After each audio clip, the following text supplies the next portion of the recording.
tarde. Eu vou me apresentar. Eu sou Ângela, sou enfermeira.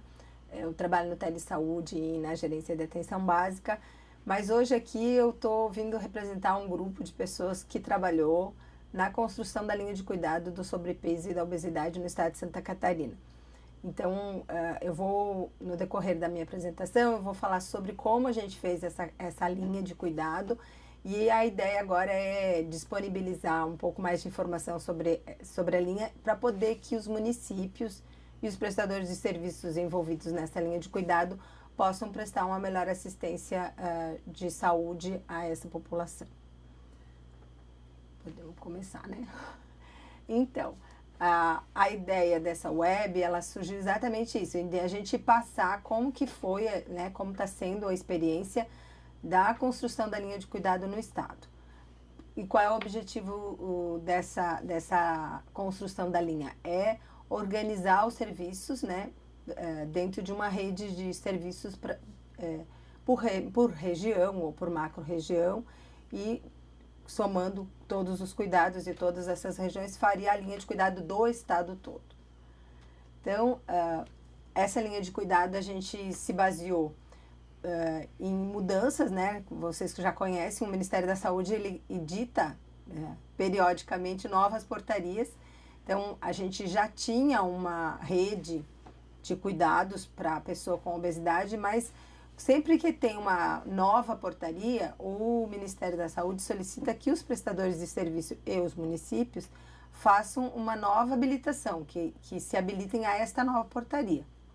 Essa portaria ela não é tão recente, então a portaria que definiu essa questão da necessidade de linha de cuidado, ela é a 424 e 425 de 2013. Então, vocês estão vendo que é uma portaria antiga, mas mesmo assim a gente ainda não tem completamente implementado no estado a linha de cuidado do sobrepeso e da obesidade. Então, por essa razão, a gente considerou que fazer uma conversa com vocês poderia otimizar, que as pessoas comecem a discutir lá na sua região mais sobre essa linha, até para a gente poder implementar e modificar o que for necessário. Como portaria, depois eu vou explicar mais para frente, vou voltar nessa questão das portarias, mas qual é a necessidade? Quando sai uma portaria nova, principalmente os prestadores de serviços, sendo eles públicos ou privados, eles precisam se reabilitar para poder receber o recurso conforme o que corresponde à portaria. Nesse caso, a portaria ela se detém mais a questão da habilitação dos serviços de média e alta complexidade. Mas aqui, a partir deste momento, eu vou trabalhar mais a questão de como que a linha de cuidado, ela tem relação com a questão da atenção primária de saúde, né? Então, o primeiro slide que eu estou apresentando fala da questão da transição, né, a tríplice carga de doença e a transição demográfica que a gente vem vivendo no país. Então, a questão da obesidade e do sobrepeso, ela é um problema de saúde, mas ela tem essa relação com o que está de transformação no país. Então, não é só a questão da obesidade e do sobrepeso. Outras doenças também têm influência dessa mudança de como é que vem acontecendo no Brasil e, consequentemente, no estado. No meio do slide tem uma questão que mostra assim, a demografia, que mostra uma pirâmide populacional. E aí ela mostra como a gente, né, alguns anos atrás, a gente tinha uma pirâmide que é a parte de cima, que a gente tinha uma base grande e a parte de cima da pirâmide mais fininha. E se a gente olhar a segunda parte da figura, ela está mais gordinha, né? Por quê? Porque isso demonstra que a gente está tendo menos nascimentos, a população está, e o pico da pirâmide ela está mais larga. Por quê? Porque a gente está tendo uma população com maior idade, né? Com uma terceira idade, a partir de 60 anos até 80 anos, aumentada. Então, em cima dessa mudança, inclusive na questão da demografia, a gente tem que ver como que os serviços de saúde precisam se estruturar para poder atender essa mudança que está acontecendo, né? E a outra coisa é a questão nutricional. A gente vive num mundo mais moderno, onde as pessoas, hoje a maioria das pessoas almoçam fora e tem muitas guloseimas com muito açúcar, com muita gordura, e a gente acaba, e a vida corrida, a questão do estresse. Então, hoje a gente tem uma população com muito mais obesidade e sobrepeso do que a gente tinha alguns anos atrás. E em função disso é que vem a discussão de por que a gente tem que construir uma linha de cuidado para essas pessoas. Aqui eu quero deixar bem claro que a gente não está falando, a maior preocupação da gente não é a questão da última opção que a gente tem, que é a questão da cirurgia bariátrica, né? A cirurgia de redução do estômago. E sim, o que a gente pode fazer enquanto atenção primária de saúde para cuidar dessa pessoa, para ela tentar evitar que ela tenha que fazer um procedimento mais drástico, que seria a questão da cirurgia. Claro que existem alguns casos que esse procedimento está disponível no SUS e ele pode ser utilizado. Mas aqui a gente vai falar mais sobre a questão da participação mesmo da atenção primária na questão do acompanhamento desses pacientes. Aqui a gente traz uns dados de Santa Catarina e do Brasil e a gente percebe pelo gráfico que Santa Catarina ele tem, né, Santa Catarina é em azul e o vermelho é os dados do Brasil, e a gente percebe que nessas barras, né, nesse histograma, é que Santa Catarina ela possui um número maior, né, de sobrepeso e de obesidade do que se a gente comparar com a questão do Brasil. Então isso é um dado importante para a gente olhar para esse dado e pensar o que a gente, enquanto atenção primária de saúde, enquanto coordenador da rede de atenção, precisa fazer para melhorar esses dados. E aí a gente, a partir de 2013, a gente tem essa definição dessa questão da linha de cuidado, mas paralelo a isso, o Ministério da Saúde começa a trabalhar com as redes de atenção, que isso iniciou em 2010, e em 2013 ele lança essa portaria aqui, que é a 483. Primeiro era a 152, que é de 2013, e depois foi substituída pela 483, que é essa que está em vigor agora, que fala sobre a rede das pessoas com doenças crônicas. E aí dentro da rede de doenças crônicas, elas definem algumas linhas de cuidado. E a linha que eu estou falando hoje aqui, então ela pertence a uma linha de cuidado dentro da rede de atenção à pessoa com doença crônica. E aí a gente volta a pensar assim, o que é doença crônica, né? E aí o conceito da doença crônica, que doença crônica é uma doença que apresenta um início gradual, com duração longa e incerta. E normalmente as doenças crônicas, elas têm múltiplas causas, né? E essas causas, elas têm muito a ver com o tipo de hábito de vida que você tem, né? Então ali eu botei alguns desenhos para ilustrar, mas é a questão, né, da atividade física, dos hábitos alimentares, e que nesse caso depende muito mais da mudança de comportamento das pessoas do que de propriamente um tratamento relacionado à doença, né? E aí a gente traz, né, já expliquei que a linha de cuidado da obesidade e do sobrepeso, ela está dentro da rede dos crônicos, e aí eu trago um desenho de como a questão da rede dos crônicos, ela é intersetorial. E aí a gente trouxe alguns pontinhos ali para lembrar que para a gente trabalhar com as doenças, e as doenças crônicas aqui, elas não são, principalmente as não transmissíveis, elas têm a ver com todas essas coisas e precisa ter um aporte de todos esses pontos de atenção que a gente chama dentro da lógica das redes de atenção, que cada lugar desse é um ponto de atenção, né? Então eu vou citar algumas coisas, mas então no centro a gente tem a questão da unidade básica de saúde, da estratégia de saúde da família, e aí tem a palavra integração, né? O que quer dizer isso? É que para resolver um problema de doença crônica, não basta a gente trabalhar isoladamente dentro da unidade de saúde. A gente vai ter que acionar esses vários mecanismos que a gente tem, e a maioria deles, às vezes, intersetoriais, né? Então, ali a gente coloca alguns intersetoriais, que é a questão do CRAS, da questão dos restaurantes populares, a gente sabe que isso ainda não tem em todos os lugares, mas que facilitam as academias, né? Academia em saúde, a questão do programa na saúde na escola. Então, tem várias coisas que têm que ser desenvolvidas em conjunto com ações intersetoriais. Por quê? Porque se a gente está falando que a questão da doença crônica é mudança de hábito de vida e é autocuidado, depende muito mais da gente assumir de mudar a maneira de viver, ela precisa ser trabalhada em vários momentos e em várias idades. Então, precisa se começar a falar sobre essa mudança de hábito já na questão da criança, do adolescente e também com o adulto e com o idoso, né? Mas todos esses pontos, eles têm que trabalhar junto e a palavra-chave é a questão da integração e da intersetorialidade.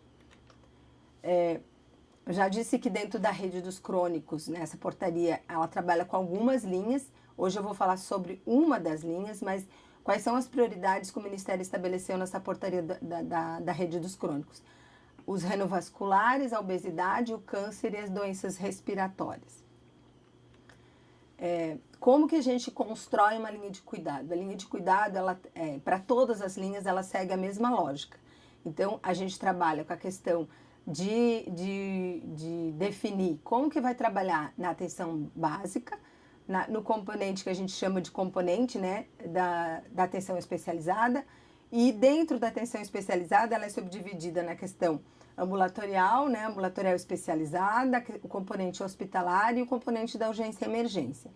E por último, a gente trabalha com os sistemas de apoio logísticos que vão nos auxiliar. Voltando ao que eu falei no slide anterior, se eu estou falando que eu preciso de integração e de intersetorialidade, os sistemas de apoio logístico eles vão ser fundamentais para a gente conseguir fazer essa integração e essa intersetorialidade. E aí eu puxei um desenho que fala sobre as redes de atenção. As redes de atenção, se a gente olhar esse desenho e se ela estiver só colocada, o desenho mostra uma teia, né? E a rede, ela sempre é representada dessa forma, como uma teia onde várias coisas, vários pontos de atenção, elas estão distribuídos dentro dessa teia. Mas se a gente não, olhando assim, parece meio desorganizado, porque eu coloco um monte de coisa, um monte de serviço, um monte de ponto de atenção, mas como que eles vão se conversar entre si? Então, por isso que vem a necessidade de tu definir uma linha, né, de cuidado. Porque daí na linha de cuidado ela vai definir que pontos se ligam entre si e aonde que vai ser ofertado determinados serviços. Então, esse desenho ele foi mais para mostrar qual é o objetivo da rede, né? E aí, a partir de agora, a gente começa a trabalhar mais na questão da rede da obesidade. Esse desenho, ele é do professor Eugênio Vilaça Mendes e ele trabalha com um modelo de atenção às condições crônicas.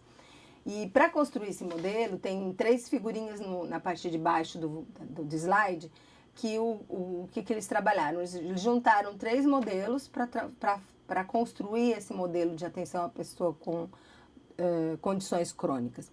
Quando a gente fala condições crônicas, é uma outra diferença que não é só doença, né? Então, às vezes a gente é um agravo, não é só a doença crônica, também a condição crônica da pessoa.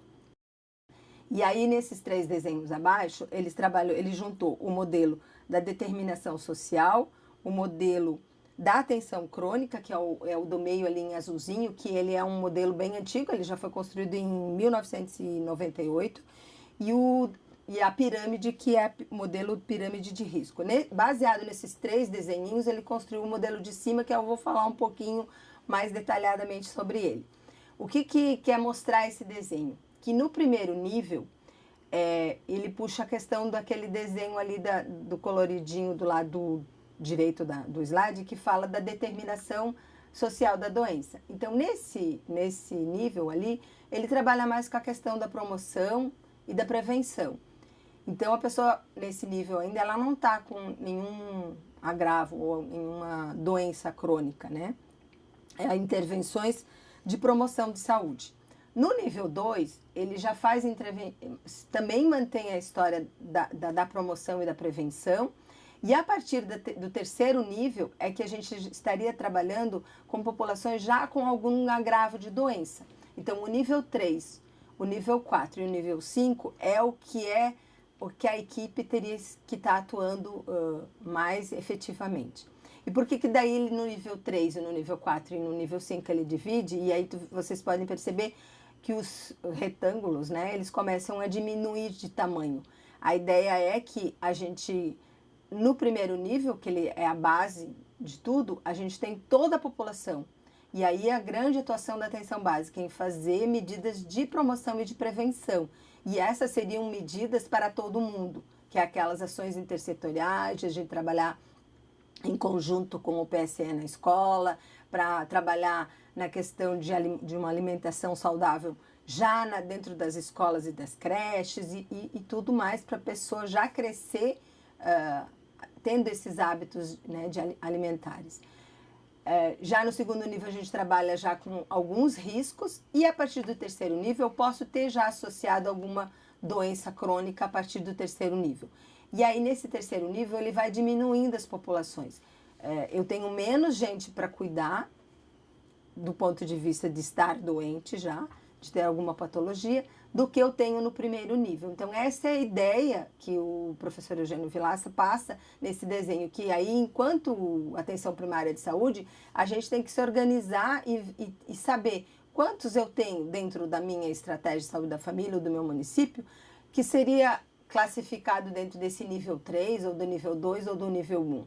E o nível 1 é aquele paciente que aí a gente estava falando já da questão da cirurgia, que poderia estar já pensando numa questão de uma cirurgia bariátrica, né, de redução de estômago, já no nível 5. Mas a grande atuação da atenção básica é antes da pessoa chegar no nível 5, né? E é isso que a gente pensou quando a gente trabalhou com a questão da linha de cuidado.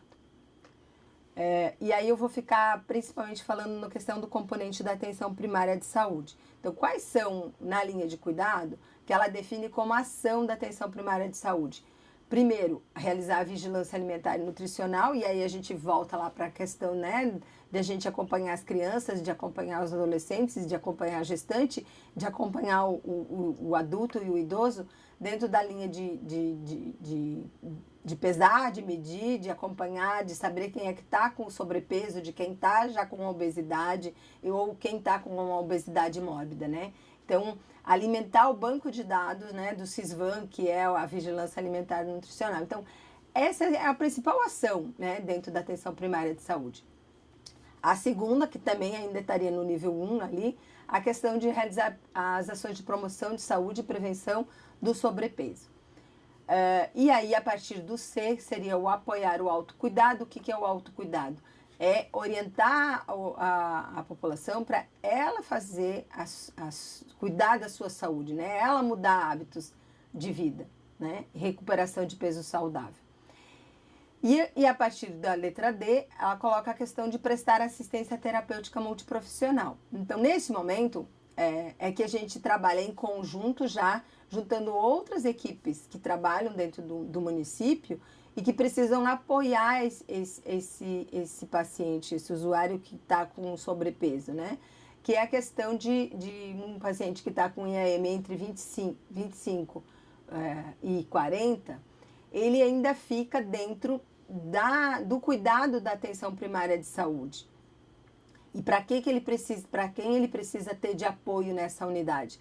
De toda a equipe do NASF, se eu não tenho um NASF no município, mas de repente eu tenho uma nutricionista, eu tenho um psicólogo, eu faço um grupo de sobrepeso mesmo não tendo o NASF. Então, essas ações que são de prestar assistência terapêutica multiprofissional. E aí, de cada município vai ter um desenho um pouco diferente, não é igual para todos os municípios, porque a gente não tem todas as ofertas de serviço iguais em todos os municípios de Santa Catarina. E a letra E ali é coordenar o cuidado dos indivíduos adultos que necessitem de outros pontos de atenção. Isso quer dizer o quê? Quando eu tenho um paciente que começa a ter um índice de maior que 30, eu começo a ter algumas comorbidades. Então, eu posso ter esse paciente que é obeso, que já tem um problema cardíaco ou que já está com um problema renal. Então, ele vai ter que acionar outros níveis de atenção. E aí, naquele desenho, naquele slide anterior, eu falei, a gente tem o nível da atenção primária, depois a gente tem a ambulatorial especializada. E é nesse momento que ele acaba acionando, via PPI, alguns serviços especializados, quando ele não tem esse nível de atenção no próprio município.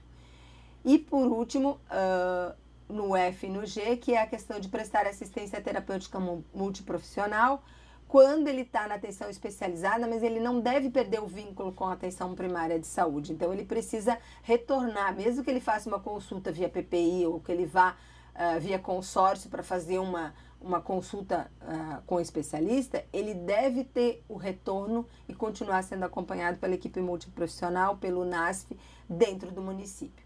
E, por último, garantir o acolhimento adequado à pessoa com sobrepeso e obesidade quando ele optar e ele já estiver vinculado a um centro ou uma unidade hospitalar, já pensando na questão de fazer um outro procedimento. Então, essa é a ideia principal e é isso que o município precisa fazer. Aqui a gente colocou 2 fluxogramas que correspondem quase às mesmas coisas que eu falei no slide anterior, mas aqui demonstra um pouquinho mais. Então, normal é quando eu tenho o IMC abaixo de 25, e aí o que eu vou fazer? Vigilância alimentar e ações de promoção. Entre 25 e 29, vigilância alimentar e nutricional, ações de promoção e plano de ação para voltar o IMC ao normal. No sobrepeso, também vou manter todas essas, mais a prescrição dietética. E aí, esses 3 níveis, eu estaria ainda vinculada somente à atenção primária de saúde, principalmente às equipes de estratégia de saúde da família e ao NASF.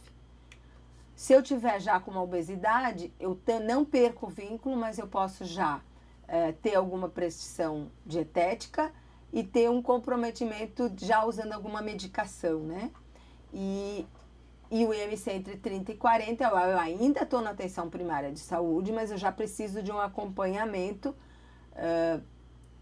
que aí nesse nível eu já posso estar tentando, ou de repente a gente sabe que depois eu vou falar um pouco mais da questão dos serviços, a demora, né, que o paciente que decide fazer uma cirurgia de redução de estômago, ele demora muito tempo até realizar isso, então ele precisa manter esse vínculo com a atenção primária, e aí ele já pode estar fazendo algumas consultas num serviço especializado dentro do nível hospitalar, mas ele precisa manter essa referência com a atenção primária de saúde.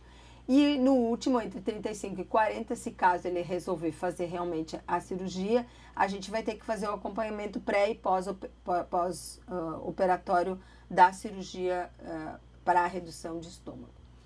Então, esses são bem rapidamente, né? A ideia aqui não é eu explicar como que faz o cuidado, né, do paciente. Os demais, e aí o que a gente tem esse fluxograma que a gente aprovou dentro da linha de cuidado, que é essa que eu quero me demorar mais para explicar, que é o que a gente pensou em quando a gente fez a questão da linha de cuidado. Que o paciente, e aí eu tenho no lado direito, ali tem a componente atenção básica, componente especializado. Então, o que a gente pensou na questão da atenção básica? E aí a gente dividiu os municípios com NASF e municípios sem NASF. Então, a ideia é que esse paciente que tem ou sobrepeso ou obesidade, ele vai ser acompanhado na atenção primária de saúde. Se eu tenho NASF, esse paciente também deve ser acompanhado pelo NASF. Mas se eu não tenho, eu vou acompanhar como estratégia e aí eu vou encaminhar ele para um ambulatório, uma policlínica que eu tenha no município, ou algum convênio via consórcios que ele precise fazer algum atendimento, ou com nutricionista, ou com psicólogo, quando eu não tenho o NASF. Mas quando eu tenho o NASF, a ideia da linha de cuidado é que essas ações sejam feitas e sejam priorizadas esses pacientes dentro do atendimento do NASF.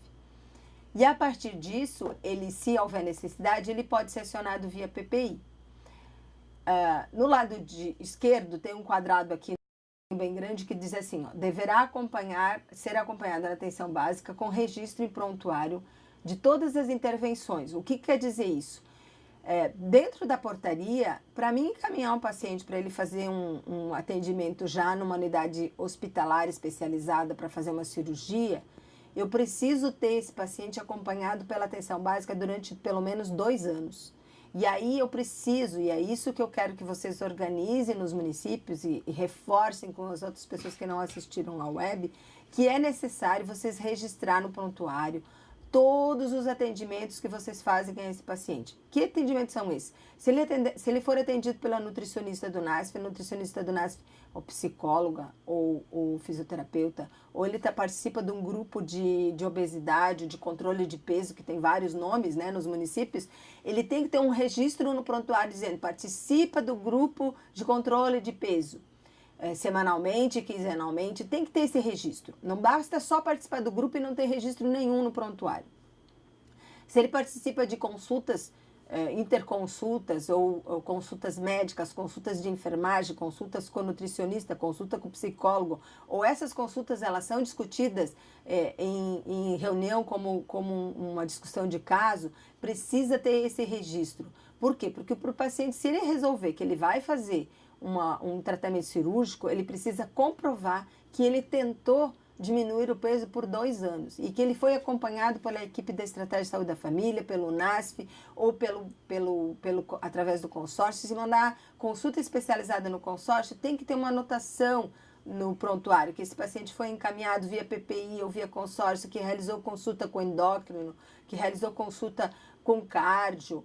Todas as anotações elas precisam estar registradas no prontuário para depois, no futuro, se ele resolver que ele quer fazer um tratamento cirúrgico, ele precisa ter essas anotações, porque quando vocês encaminhar via tratamento fora do domicílio, pelo TFD, essas anotações são cobradas, senão o paciente é devolvido para a atenção básica, para ele fazer esse acompanhamento e ele registrar. Tem muita gente fazendo uma declaração, gente, não é isso. Não é simplesmente a equipe pegar e dizer assim, eu acompanho esse paciente durante 2 anos. A gente tem que ter a responsabilidade de realmente saber se eu realmente acompanho esse paciente durante 2 anos. Então, eu tenho que ter todos esses registros bem anotados. No caso de ele ser realmente encaminhado, e quem pode encaminhar? O NASF pode encaminhar, a Estratégia de Saúde da Família pode encaminhar, a equipe normal, convencional, pode encaminhar um paciente para a unidade que a gente chama unidade habilitada para fazer cirurgia. Ele vai chegar, que daí é o desenho ali bem no meio, encaminhamento para avaliação no ambulatorial, que é num hospital especializado. Lá, ele vai ser reavaliado. E aí ele tem 2 caminhos. Se ele está dentro do critério, se ele atende todos esses critérios que está definido na portaria, ele vai seguir o caminho e vai ser acompanhado dentro do ambulatório da unidade especializada. Se não, tem o caminho de volta. Ele vai ter que retornar à atenção primária e vai ter que fazer todos esses atendimentos, esse acompanhamento de novo na atenção primária, para depois, uma segunda vez, ser reencaminhado para essa unidade especializada. Aqui a gente apresenta algumas coisas que o componente especializado tem que fazer. Eu vou passar mais rápido, mas a ideia é que a unidade especializada ela dê apoio à atenção primária, orientando a atenção primária de como que ela tem que fazer esse acompanhamento, né? E aí o ambulatório hospitalar ele vai prestar assistência ambulatorial especializada multiprofissional aos indivíduos que foram encaminhados ou um adulto com IMC de 30 com comorbidade ou os indivíduos com IMC acima de 40, quando esgotadas as possibilidades terapêuticas. E aí ele vai também indicar e diagnosticar os casos com indicação cirúrgica, vai prestar assistência terapêutica multiprofissional pré-operatória, assistência terapêutica aos usuários que realizarem o procedimento e no pós-operatório organizar o retorno desses usuários tanto para o ambulatório da unidade especializada, como um retorno para ele para a atenção primária, continuando matriciando esse paciente. Então, a referência e a contra-referência. E aí, a gente volta naquele slide que agora só detalhando a partir do ambulatório. Então, sem critério, retorna. Com critério, ele realiza a cirurgia, mantém o acompanhamento na unidade hospitalar, mas ele tem que manter o vínculo com a unidade básica de saúde. Realiza exames e consultas dentro do hospital indicado como especializado. E aí, a diferença em Santa Catarina, né? Em Santa Catarina, a gente tem uma deliberação, que é a deliberação 142, que é de 2016, que aprovou que para pacientes que precisam de consulta de endocrinologia e outras, mas aqui especificamente o paciente de obesidade e sobrepeso, ele utiliza mais o endócrino, mas está pactuado na CIB para essas especialidades aí, neurologia, endócrino, nefro, gastro, reumato, para todo o estado. E aí o que acontece? Esse paciente ele vai ter que pedir uma teleconsultoria via o Telesaúde antes de encaminhar esse paciente para o CISREG para fazer a regulação ou via PPI ou para um hospital especializado. Então, para ele poder agendar, ele primeiro precisa fazer, no caso do endócrino, ele precisa fazer uma consulta com o endócrino. A gente tem muitos pacientes de obesidade que também tem necessidade de alguma consulta com nefrologia, porque às vezes é um paciente já com algum problema renal. Então, nesse caso, ele vai utilizar essas duas especialidades ou outras especialidades. Às vezes o gastro, a gente já teve alguns pedidos de teleconsultoria que o paciente vai fazer cirurgia bariátrica que pede também uma teleconsultoria para o gastro. Então, depende das comorbidades que esse paciente vai ter. Mas antes dele colocar no CISREG, antes dele colocar na PPI, ele vai pedir uma teleconsultoria. E também a gente tem na página da Secretaria, no ícone da regulação, os protocolos de acesso que definem como que ele faz para acessar a cirurgia bariátrica ou para fazer alguma consulta com essas especialidades. É só vocês procurar no ícone lá da Secretaria, protocolos de acesso à regulação, no ícone regulação dentro do site da Secretaria. Depois eu fiz um slide mostrando bem direitinho onde é que vocês encontram isso. Então, a teleconsultoria, ela funciona da seguinte maneira, né? Ele encaminha uma teleconsultoria e aí, a partir da resposta do teleconsultor, o médico ele pode optar em seguir a orientação do teleconsultor, dizendo que normalmente o teleconsultor ele responde: esse paciente pode continuar sendo acompanhado na atenção primária, solicite esses tais exames, ou ele deixa aberto para o médico assistente lá da atenção básica também incluir no CISREG e encaminhar para alguma especialidade, mas sempre dando uma orientação de como coordenar isso.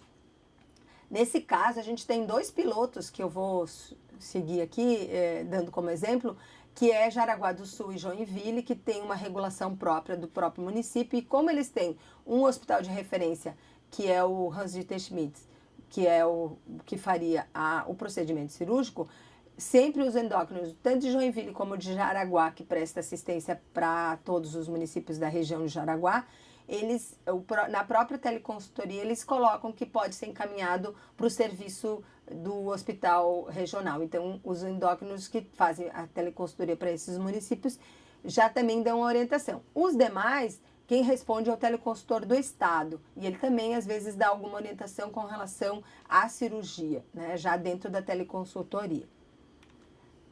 E aí, para tentar explicar como é que a gente construiu a linha de cuidado, eu vou apresentar uma região só, e aí no final da apresentação eu deixei gravado e fiz os slides de todas as regiões de saúde, para depois vocês poderem consultar. Mas eu vou, para vocês entenderem como que a gente pensou a linha de cuidado, eu vou só apresentar a macro-região sul e as 3 regiões de saúde que compõem essa macro-região. E aí, a nossa linha de cuidado, ela foi aprovada em 2 deliberações da CIB, que é a deliberação 086 de 2017 e a 023 de 2018. A 086, ela aprova a linha de cuidado e aprova quais são os prestadores de serviços que a gente tem para fazer a média e a alta complexidade. E a 023, ela define critérios para a expansão da rede. Depois eu vou falar mais um pouquinho sobre isso. Então, o que a gente pensou na época que a gente fez? Esses dados, eu já coloquei ali que eles são dados da época que a gente construiu a linha de cuidado, que foi dados de 2016. Agora, vocês podem pegar esses quadrinhos dentro do plano, atualizar para a região de saúde de vocês, ver se mudou alguma coisa e pensar como que vocês vão organizar a linha de cuidado específica de cada região de saúde. Então, foi uma ideia inicial, mas o que a gente trabalhou? Lembram do slide anterior que eu falei? A gente pensou município com NASF e município sem NASF. Então, o município que é com o NASF, a gente buscou lá no CNES todos os profissionais de saúde que teriam relação com o NASF. Então, a gente buscou fisioterapia, nutricionista, psicólogo, educador físico e TO. Esses profissionais seriam os profissionais que mais trabalhariam com a linha de cuidado da obesidade e do sobrepeso. Mas isso não quer dizer que um outro município que tenha um outro profissional que ele possa trabalhar em conjunto. A gente fez um destaque para esses profissionais. E aí vocês vão perceber que ali onde tem o número 1, a gente está dizendo quanto que tem de profissional em cada um desses NASF naquele município. Vou pegar o primeiro exemplo, ali Araranguá. A população dele, a gente já colocou que tem academia em saúde, e aí qual é o CNES. A gente botou que tem o número do NASF ali e botamos um destaque. Ó, tem 2 fisioterapeutas, um nutricionista e um psicólogo. E isso a gente fez para cada município. Então, o que a gente percebe é que a maioria dos municípios dessa região do extremo sul catarinense tem NASF e tem alguns profissionais que poderiam estar auxiliando a equipe de estratégia de saúde da família no manejo com o paciente de obesidade e sobrepeso. O mesmo acontecendo com a região carbonífera, né? Eu não vou aqui detalhar cada um deles, mas essa foi a ideia que a gente fez para todos. E para quem não... E aqui Laguna, que também, ó, Armazém é um município que não tem. Tá? Eu queria pegar alguns, ó. Armazém, São Lugero, São Martinho, eles não têm NASF. Então, qual é que seria a rede de apoio deles? Eles teriam que ir naquele outra linha do fluxograma que eu apresentei e ver qual é o serviço. Eu tenho no município nutricionista, eu tenho psicólogo, eu tenho um TO, eu tenho grupo que faz a questão do educador físico. Então, se eu não tenho, eu vou trabalhar com a equipe básica, né? E vou usar a PPI. Essa é a nossa grande preocupação, né? Porque o paciente, a gente sabe que o paciente, se ele não tem nenhuma rede de apoio no próprio município, e na PPI, às vezes, o paciente, a gente diz assim, ele lembra daquele desenho que eu coloquei, a rede com um monte de pontos? Aí esse paciente vai ficar perdido dentro dessa rede. Então, o que que a gente precisa?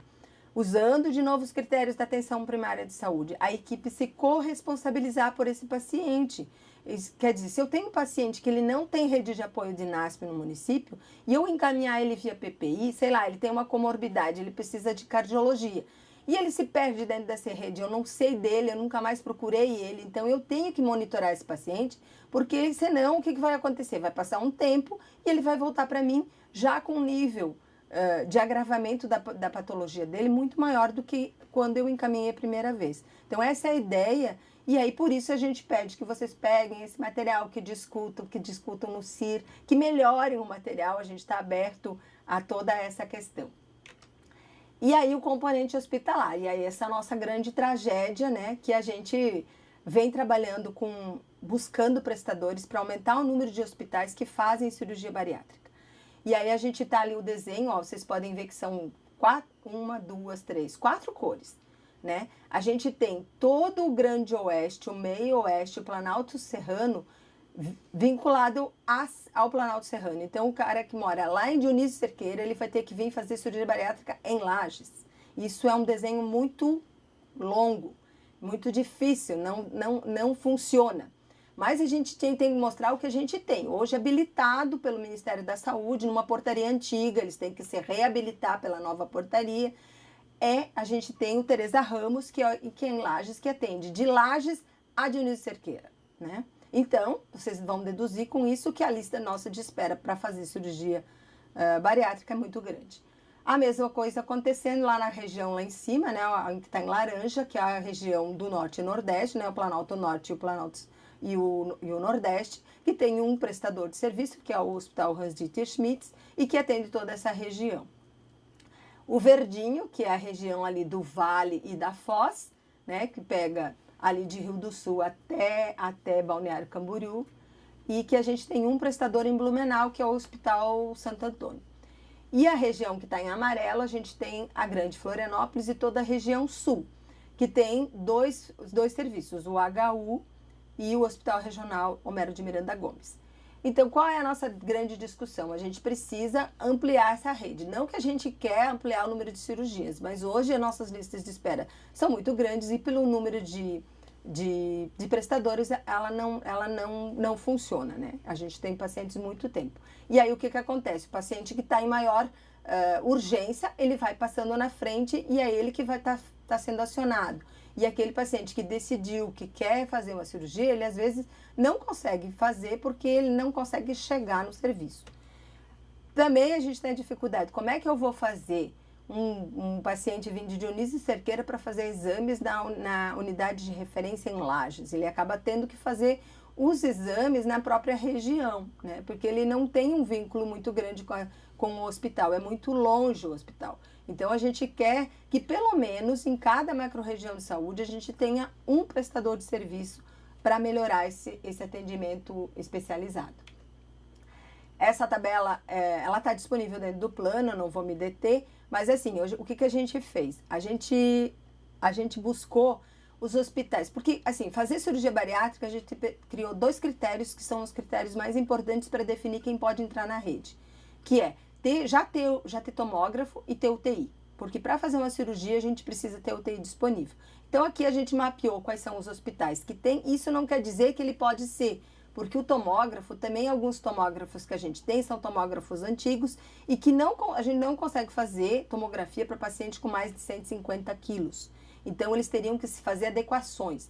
As principais adequações para ser um prestador de serviço seriam de estrutura física, desde comprar uma maca, uma cadeira de rodas que consiga transportar um paciente, cama, o esfigno, o esteto. Então, tem toda, assim, tem que às vezes quebrar a parede no hospital para aquela maca passar, porque as portas são de 80 centímetros e uma maca para um paciente obeso, ela tem que ter uma porta maior. Então, essas adequações o hospital tem que estar disposto a fazer para poder ser prestador de serviço desta linha de cuidado.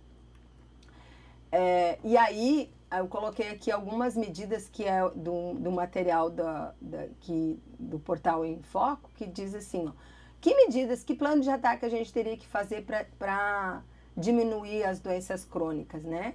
Então, assim, a gente tem que botar algumas metas, que é reduzir a mortalidade, né, por doenças crônicas, e aí ali ele coloca o câncer, a diabetes, as doenças respiratórias, e a outra é prevenção da hipertensão, diminuir o consumo de sal, diminuir o tabagismo e diminuir o sedentarismo. Então, todas essas medidas, elas ajudariam dentro da própria linha de cuidado, porque normalmente um paciente que é obeso, e que ele tem várias comorbidades, então normalmente ele é sedentário, ele tem outras patologias como hipertensão, diabetes, doença renal e assim sucessivamente. Então essas seriam medidas que a gente teria que seguir para tentar melhorar a assistência no estado. Aqui está os critérios de expansão, que é a última coisa que eu vou falar, que é a deliberação 023. Então, o que a gente pensou na deliberação? Colocar em lugares que a gente não tem serviço. Então, sempre a ideia que é o último item, ó, buscar cobertura de no mínimo uma habilitação em cada macro-região. Priorizar unidades que já manifestaram o interesse de habilitação previamente a esta deliberação. Então, a gente tem Mafra, tem Videira, que já estava há muito tempo pedindo, mas nunca conseguiram operacionalizar. E a gente pensa em colocar em hospitais que tenham UTI, que tenham tomógrafo, mas que também não tenham muitas habilitações em alta, porque o grande problema nosso, aqui no estado de Santa Catarina, é que o paciente, para fazer a cirurgia bariátrica, ele precisa ter um leito de UTI reservado. E se eu tenho várias especialidades juntos, tipo, ele faz cirurgia de câncer, ele também atende a neuro, a ortopedia, ele acaba nunca tendo vaga para fazer cirurgia. E aí a gente vem diminuindo o número de cirurgias sensivelmente no estado. Então a gente tem pouco serviço e ainda a gente tem diminuído o número de cirurgias. Mas por isso a gente está buscando novos prestadores de serviço. E aí para isso a gente resolveu fazer essa web, que é o quê? Que vocês discutam na região, identifiquem qual é o hospital que teria interesse, que tem médico especializado para fazer gastroplastia, que o hospital tem interesse. Mas assim, ó, o hospital ele tem que fazer a linha de cuidado inteira, porque tem alguns prestadores que só querem fazer cirurgia. Ele não quer fazer ambulatório, ele não quer cuidar do paciente como um todo. Então a gente precisa achar um parceiro que queira brincar com a gente dentro da rede. que seja parceiro, que atenda o paciente no pré-operatório, que faça ambulatório, que faça cirurgia, que acompanhe o paciente no pós-operatório e que faça cirurgia reparadora, né? Porque esse paciente, ele fica dentro dessa unidade por um bom tempo, sendo acompanhado. E principalmente o que eu queria deixar dito para vocês, que a atenção básica, apesar dela trabalhar muito com essa questão que o prestador é um prestador de alta complexidade, a atenção básica é primordial nessa discussão. A gente precisa que a atenção básica identifique quem são esses pacientes, sobrepeso, obeso, que façam um estudo de caso desses pacientes, que acompanhem eles mais de perto, que tentem fazer uma anotação no prontuário e talvez a gente até diminua o número de pessoas que queiram fazer cirurgia. Essa é a grande ideia. Mas, ao mesmo tempo, a gente tem que pensar que a gente tem que melhorar os serviços para quem, infelizmente, deseja fazer cirurgia. Porque cirurgia, a gente sabe que todo procedimento cirúrgico ele tem um certo risco. Mas se a pessoa já tentou de todas as maneiras, tentou diminuir o peso e não conseguiu, e ele opta em fazer um procedimento que é um procedimento cirúrgico, a gente precisa ter prestador. Então, essa é a grande luta nossa agora, é nesse sentido. Aqui tem algumas referências que eu vou depois, vai ficar disponibilizado. E aqui, ó, é que mostra onde está o plano do sobrepeso e obesidade. Então, vocês entram no site da Secretaria, Planejamento em Saúde, aí tem planos operativos e aí tem o plano sobrepeso e obesidade. O plano está disponível ali e vocês podem fazer uma leitura e a gente fica à disposição para receber contribuições. Aqui eu trouxe também da atenção básica alguns cadernos que ajudam a gente como diretriz clínica de atendimento ao obeso, ao hipertenso, ao diabético, lá na atenção básica. Então, busquem esses cadernos, né? Eu fiz o destaque para o 40, para o 38, para o 37, para o 36 e para o 35, que todos têm a ver com as comorbidades ou diretamente com o sobrepeso. E por último, eu deixei os contatos. Quais são os contatos? Hoje a gente está tendo toda uma mudança dentro da gerência da atenção básica e hoje a gente está trabalhando com núcleos. Então, hoje o núcleo de atenção à condição crônica, que está trabalhando com todas as linhas de cuidado da rede crônica, mas mais especificamente nessa linha, que é a questão da obesidade e do sobrepeso, a gente tem como referência a Silvana, que deve estar nos assistindo, e que aí tem o telefone e o e-mail do núcleo para vocês fazerem perguntas. Sobre o plano em si ou alguma contribuição, a gente trabalha sempre em conjunto com a gerência de planejamento do SUS, que daí eu também deixei ali o e-mail, acabei esquecendo de deixar o telefone. E a GECOS, ficou na linha de baixo, o 36648915. E a GECOS, que é a gerência de contratualização, é sobre o contrato dos prestadores. Então, se vocês tiverem dúvida mais sobre a habilitação do hospital, da região de vocês, aí vocês entram em contato com a gerência de contratualização. Então, esses 3 contatos, a gente já vai arrumar ali que ficou quebrado o telefone, mas eu aproveitei e botei para vocês os contatos, porque é importante vocês saberem e entrar em contato com a gente para poder discutir isso. E a partir daqui, outros desenhos por macro-região. Então, estão todos os desenhos da Foz, do Vale, da Serra. Mas eu queria deixar bem claro, esses dados foram feitos e tirados do SENES em 2016, quando a gente criou a linha de cuidado. Então, provavelmente, pode ter desabilitação, pode ter serviços que já foram habilitados depois disso. Então, vocês podem pegar essas planilhas, corrigir, preencher e podem mandar para a gente. Vocês podem colocar no município eu tenho uma nutricionista, vocês podem acrescentar e começar a desenhar a linha de cuidado específica da região de vocês. Essa é uma linha que dá as diretrizes gerais para o estado, mas cada região de saúde, cada macro-região, pode fazer o seu desenho, melhorar esse desenho que a gente fez. Porque a ideia de como cuidar do paciente, a gente seguiu o que está no manual instrutivo que o Ministério publicou em 2014. Mas é livre, né? Vocês podem aprovar uma linha de cuidado no colegiado de gestão regional de vocês, vocês podem mandar para a CIB que a gente vai aprovar. E a gente está programando uma reunião com o Ministério para discutir mais essa nossa linha com a Silvana e com o núcleo ali, em agosto. E aí a gente vai fazer o convite para os municípios que têm prestador de serviço, para os municípios que estão discutindo as linhas de cuidado para participarem dessa reunião junto com a gente. E a gente agora fica à disposição para as perguntas. Obrigada. Certo. A gente tem uma pergunta de Chapecó. Quanto ao acompanhamento do usuário por 2 anos, o entendimento inicial foi que o serviço habilitado para a cirurgia precisa ter um ambulatório e fazer o acompanhamento do usuário. Tá. Esse paciente que vai ser acompanhado pelo hospital habilitado, ele já vai fazer para aquele paciente que está com a comorbidade entre 30 e 40, ou 30, o IMC acima de 30 com comorbidade, ou acima de 40, que ele resolveu fazer cirurgia. Ele vai para o ambulatório do hospital e o ambulatório do hospital vai acompanhar esse paciente, até ele estar num momento que ele possa fazer cirurgia. Agora, o que a gente está falando dos 2 anos é antes dele definir por isso. Então, quando ele vai, o que está acontecendo hoje? Quando tu bota, encaminha um paciente, uma equipe encaminha um paciente via CISREG para uma unidade dessas, vamos botar um exemplo assim, ó, o município lá da região de Chapecó manda para Lages. Ele vai ser acompanhado no ambulatório, mas ele vai ter que, já no TFD, já no acompanhamento para o hospital, ali quando eu coloquei, com critério e sem critério. O sem critério ele não tem nenhum registro que ele tentou emagrecer, que ele tentou fazer outras alternativas de tratamento. E é isso que a unidade hospitalar vai avaliar. Então, se o paciente só nunca fez nada e está direto indo para a cirurgia, ele vai devolver para a atenção primária. Então, por isso que é importante a gente organizar o processo de trabalho agora. Já precisa, sempre teve, em todas as portarias sobre a questão da obesidade, da cirurgia bariátrica, sempre teve a necessidade do acompanhamento na atenção básica. Mas agora eles estão deixando mais claros, precisa ter registro. E aí algumas pessoas estão entendendo no registro fazer uma declaração, que é isso que eu coloquei antes. Não é uma declaração.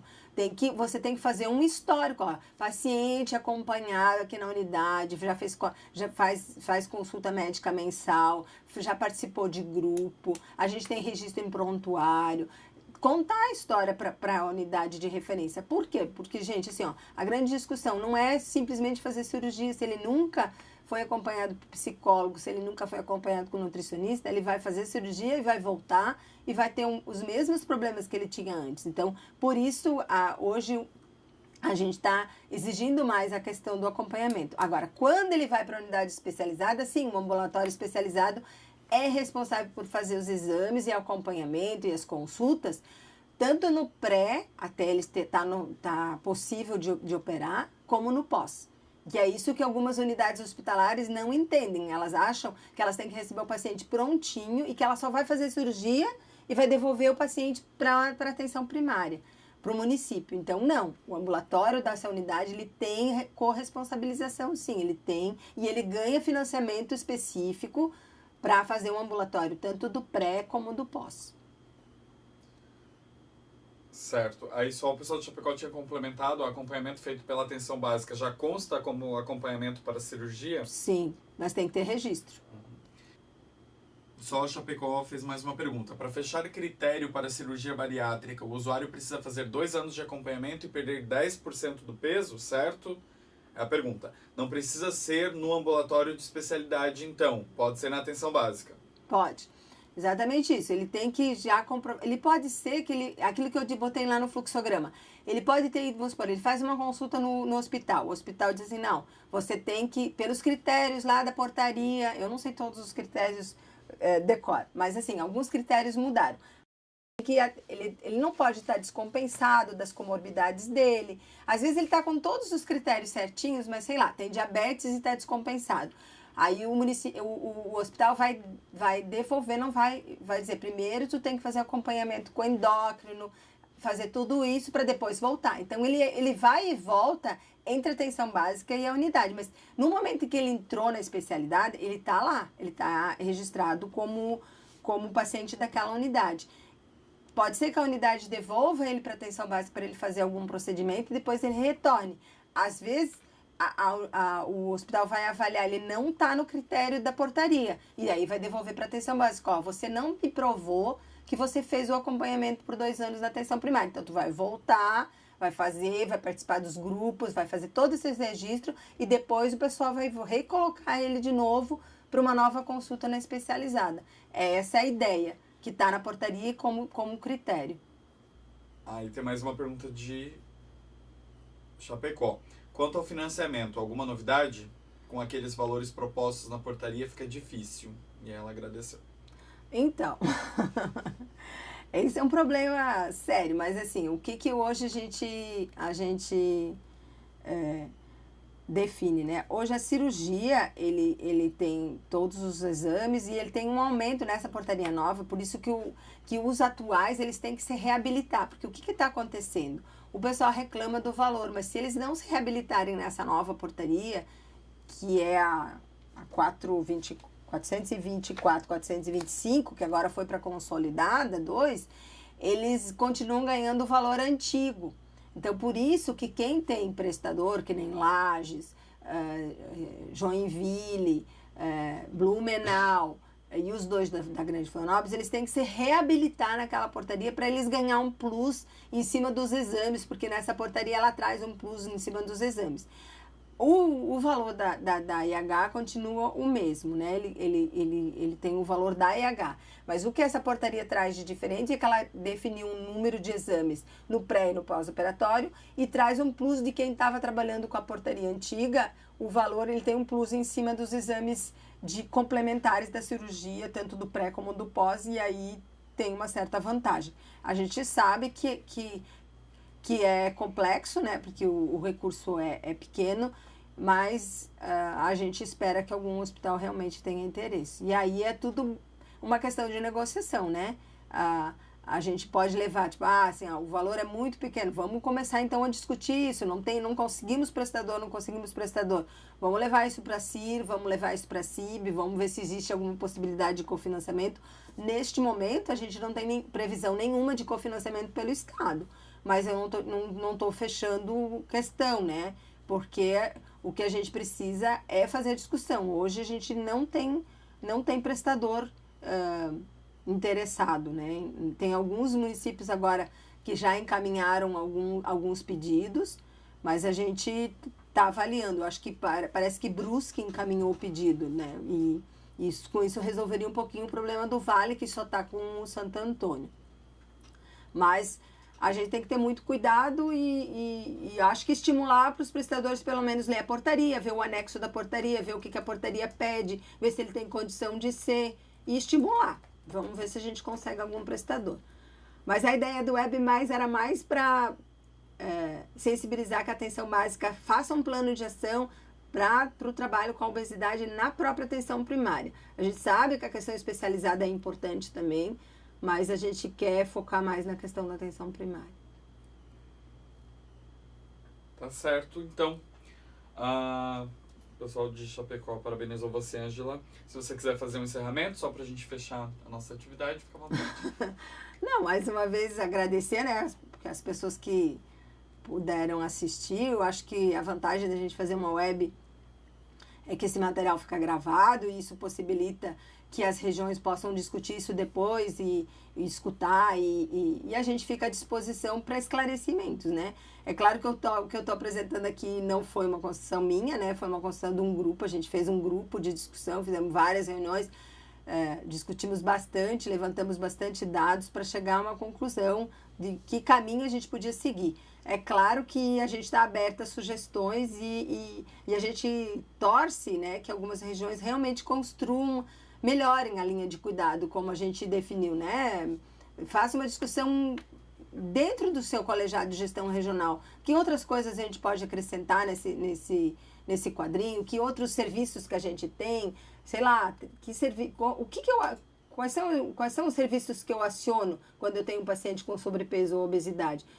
Porque isso não é uma realidade igual para todo mundo. Então, escrever uma linha de cuidado para o estado inteiro é bem complexo, mas eu acho que ter um documento inicial é sempre bom, porque daí, a partir desse documento, a gente vai melhorando, né? E a gente espera que a gente consiga construir.